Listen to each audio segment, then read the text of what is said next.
যমুনাতে বৈঠকও হয়েছে, সেখানে সিদ্ধান্ত নেওয়া হয়েছে যারাই অন দ্য গ্রাউন্ড বাংলাদেশে বসে সরকারের সমালোচনা করছেন, প্রফেসর ইউনূসের সমালোচনা করছেন, তার চরিত্রের বিভিন্ন দিকগুলো তুলে ধরছেন, তাদেরকে আপনার কিভাবে আপনার সমঝানো যায় সেইটা নিয়ে কিছু লোককে দায়িত্ব দেওয়া হয়েছে।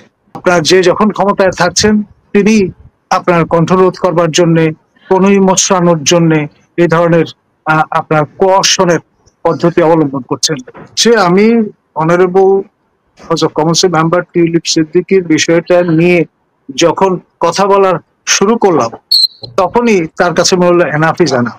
আপনার দণ্ড যদি দেওয়ার ব্যবস্থাও করেন তাতেও কিন্তু আমার কণ্ঠরোধ করা যাবে না।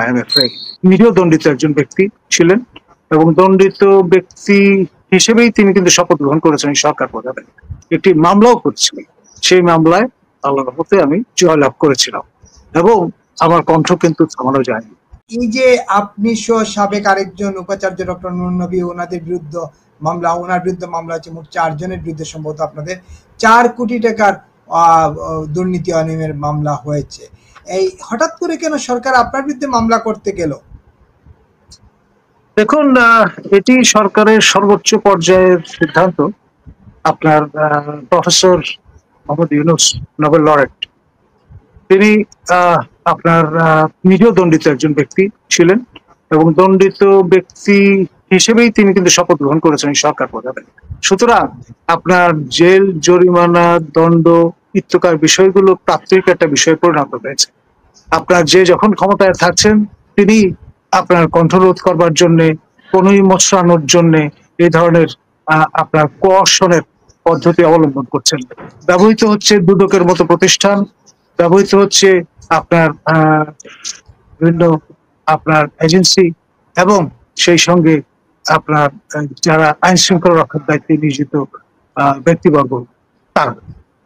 আপনার প্রফেসর ইউনূস আপনার 2 জন সম্মানীয় ব্যক্তি, চেয়ারম্যান দুদক এবং গভর্নর বাংলাদেশ ব্যাংকে সঙ্গে নিয়ে এই বিশাল এন্টোরাজ সম্বিবহারে বিলেতে উপনীত হন এবং তিনি his Excellency honourable prime minister of Britain আমাদের স্টামার মহোদয়ের সাক্ষাৎ লাভ করলেন না বা ব্যর্থ হলেন। সেক্রেটারি অফ স্টেট তার সাক্ষাৎও পেলেন না এবং তার এই 2 জনকে সঙ্গে নিয়ে যাওয়ার উদ্দেশ্য ছিল honourable member of house of Commons tulip Siddique তাকে বেলাইন করা।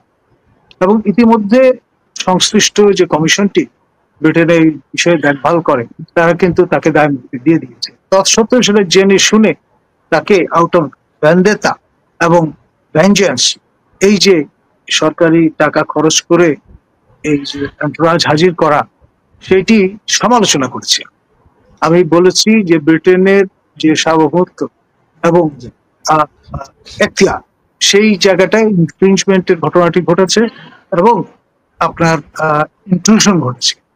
এইটি ন্যাচারালি তাদের গাত্রদাহের উদ্রেক করেছে এবং অসমর্থ সূত্রে আমি জানি যে আপনার যমুনাতে বৈঠকও হয়েছে, সেখানে সিদ্ধান্ত নেওয়া হয়েছে যারাই অন দ্য গ্রাউন্ড বাংলাদেশে বসে সরকারের সমালোচনা করছেন, প্রফেসর ইউনূসের সমালোচনা করছেন, তার চরিত্রের বিভিন্ন দিকগুলো তুলে ধরছেন, তাদেরকে আপনার কিভাবে আপনার সমঝানো যায় সেইটা নিয়ে কিছু লোককে দায়িত্ব দেওয়া হয়েছে। এখন ধরুন কয়েকজনকে দায়িত্ব দেওয়া হয়েছে, তারা নানান রকমের কথাবার্তা বলবার চেষ্টা করেছেন, তাদের রিবাফ প্রদান করার পরে তারা খেয়াল করেছেন যে এই কৌশল আমার ক্ষেত্রে কাজে লাগবে না। আপনার আমাদের মঞ্জুরুল আলম পান্না, তারপরে মাসুদ কামাল, তারা উচ্চকণ্ঠ, তারা বেসিক্যালি অ্যাঙ্কর হিসেবে দায়িত্ব পালন করছেন। তাদের কুপকাত করার জন্য এক কায়দা, আমার জন্য আরেক কায়দা, এবং তারা জানেন যে আমি মামলা লড়ে অভ্যস্ত এবং গত সরকারের আমলে দীপুমণি সাবেক মন্ত্রী, তার ইঙ্গিতে আমার বিরুদ্ধে মামলা দেওয়া হয়েছিল কারণ আমি দীপুমণির ইন্টিগ্রিটি নিয়ে প্রশ্ন তুলেছিলাম। আপনার ঢাকা রিপোর্টার্স ইউনিটিতে প্রেস কনফারেন্স করেছিলাম আমার তৎকালীন সম্মানীয় রেজিস্ট্রার কর্নেল আবহাওয়া মোস্তফা কামাল সব বিভাগ, এবং সেটি প্রায় 14টি ইলেকট্রনিক মিডিয়া লাইভ করা হয়েছিল তো সেটি দীপুমণির একেবারে হৃৎপিণ্ডে আঘাত হানার মতো কাজ হয়েছিল। তিনি তখন থেকে আপনার যত রকমের তার এজেন্সি ক্ষমতা আছে সবগুলোকে লেলিয়ে দিয়েছিলেন আমাকে মেলাইন করবার জন্য, আমাকে বিতর্কিত করবার জন্য। এর ফলে যেটি হয়েছে, একটি মামলাও করছিল। সেই মামলায় আল্লাহর রহমতে আমি জয়লাভ করেছিলাম এবং আমার কণ্ঠ কিন্তু থামানো যায়নি। আমি দুদক নিয়ে দীর্ঘদিন ধরে গবেষণা করি, কাজ করি এবং আপনার পিটার এইগার, যিনি ট্রান্সপারেন্সি ইন্টারন্যাশনাল প্রতিষ্ঠাতা, তার সঙ্গে আমি ব্যক্তিগতভাবে পরিচিত ছিলাম। তো সুতরাং আমাদের এইভাবে পনির মথে আর যাই হোক মেলাইন করার চেষ্টা করে খুব একটা উপকার হবে বলে আমি মনে করি না। আর প্রফেসর ইউনুস নিজেই দণ্ড মওকুফের ব্যবস্থা করেছেন। সুতরাং আপনার দণ্ড যদি দেওয়ার ব্যবস্থাও করেন, তাতেও কিন্তু আমার কণ্ঠরোধ করা যাবে না। আমি সেই কাজ থেকে বিরত থাকবো না যতদিন জীবিত আছি। দীর্ঘদিন ধরে মানবাধিকার সংগঠনগুলোর সঙ্গে কাজ করে আমি অভ্যস্ত। যখনই ব্যত্যয় ঘটেছে তখন কিন্তু তার প্রতিবাদ করেছি। নির্বাচন পর্যবেক্ষণ বিষয়ে আমার মতামত দেওয়ার কারণে আমার নামে মামলা করেছিল গত সরকারের ইঙ্গিতে আপনার তৎকালীন শাসক বর্গের অংশ, এবং দীপুমণির ইশারা ইঙ্গিত ছিল তাতে। তৎসত্ত্বেও কিন্তু সেই মামলা লড়া থেকে বিরত থাকেনি। কণ্ঠ যেটি আমি বলতে চাই সেটি হচ্ছে আরো উচ্চ কণ্ঠ হবো। Come what, one life to live, কি হবে।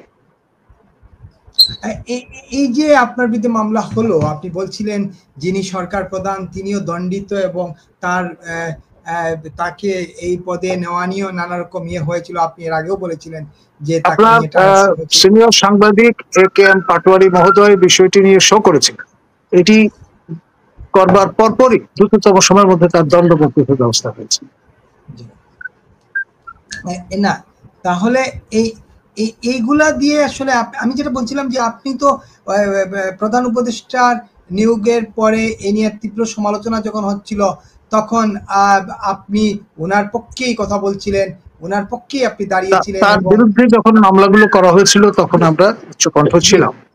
উনি প্রধান উপদেষ্টা হওয়ার পরও আপনি সর্বোচ্চভাবে, আমি আপনার শোগুলা দেখেছি, আমি গঠনমূলক আলোচনা করেছি, স্ট্রেংথ এবং উইকনেসের জায়গাগুলো তুলে ধরেছি, এখনো করছি। আমরা কিন্তু এখনো তাকে সম্মান দিয়ে কথা বলছি।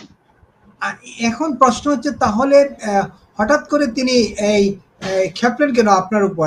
আপনি যে বললেন উনি এটা করিয়েছেন, আপনার ধারণা? আমার ধারণা না, এটা পরিষ্কার। কারণ হচ্ছে আমি অনারেবল হাউস অফ কমন্সের মেম্বার টিউলিপ সিদ্দিকীর বিষয়টা নিয়ে যখন কথা বলার শুরু করলাম তখনই তার কাছে মনে হলো এনাফ ইজ এনাফ। তিনি নিজেই তো সবাইকে নেতৃত্ব দিয়ে গিয়ে হাজির হয়েছিলেন এই সফরে ব্রিটেনের মাঠে। এবং এই রেজিমের অনেকেই মনে করেন যে কাউকে যদি স্টিগমাটাইজ করা যায় তাহলে তারা বোধহয় চুপ করে যাবেন, ভয় পেয়ে যাবেন এবং আপনার আর বেয়ারা আচরণ করবেন না। কিন্তু that is wrong, that is not the right policy. আপনার আইয়ুব আমলে আপনার 303 হিসেবে শায়েস্তা করার চেষ্টা চলেছে। আপনার এই প্রক্রিয়ায় নানানভাবে আমাদের রাজনৈতিক অঙ্গনে যারা সক্রিয় কম বেশি সবাইকে কিন্তু নিগ্রহের সম্মুখীন হতে হয়েছে। সুতরাং এই পুরনো কৌশল, আপনার coercion, that is not the right way. আর প্রতিষ্ঠানের স্বার্থে আমি যে ঝুঁকিটা নিয়েছি, যেই কাজগুলো করেছি সেগুলো অন্য কেউ করতো না। আমি বেগম রোকেয়া বিশ্ববিদ্যালয়ে আমি জানি যে নানান সংকট আছে,